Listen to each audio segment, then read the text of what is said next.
Good morning mga angels. Alright, actually po natapos na natin ating panambak dito sa loob. At ito yung sinasabi ko sa inyo, susunod na project mga angels, ang aking pong fence na ating matagal lang hinihintay na mapagawa. At so sa ngayon ay ating paumpisa na. So let's go, you see to believe. Good morning. Good morning mga angels. Ayan na po ang ating mga tropa pits. So naumpisahan na po at tinanggal na po yung ating mga bakod-bakod dito. Ayan. Yan sila tatay. Yan si Epa Francis, si Elmer. Yan, welcome to my channel. Ayan na po ang ating salukuyang ang bakod. Ayan na tinanggal na. Ayan pa yung mga natin mga tropa. Ayan.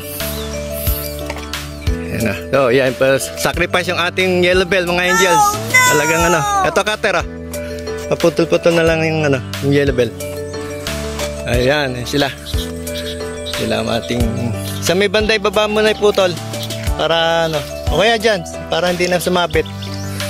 Alright. Yan po ang kasalukuyan ngayon ng ating nagkakaganapan.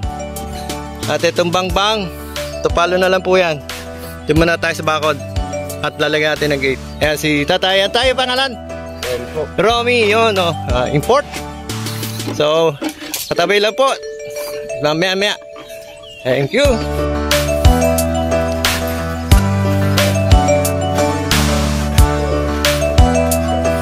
Yan, tama. Ipulupot natin yung ano.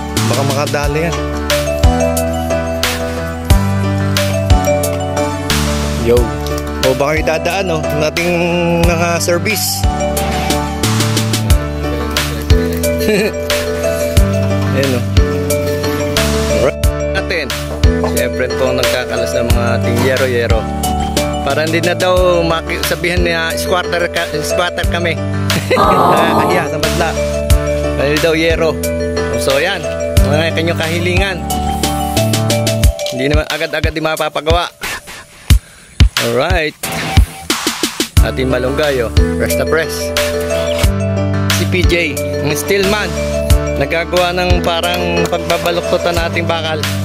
Yan. Ating isang mag-iisig na steel man. At mga hindi tayo tatanggalin itong posting to.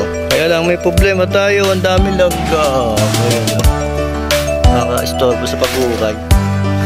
Mayroon pala siyang bahay. Right. Tanggal yung poste. Kaya binubusan na lason. Right.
Say hello.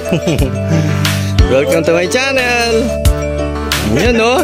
Shout out. Baka may shout out kayo. Ayaw mo to naman. Nasa ibang bansa na nanonood nito. Shout out sa mga ibang bansa dyan o. Mga followers ko sa Daddy's Angel. Ayan po ang mga kaganapan ngayon. Nagtulong-tulungan na. Alright.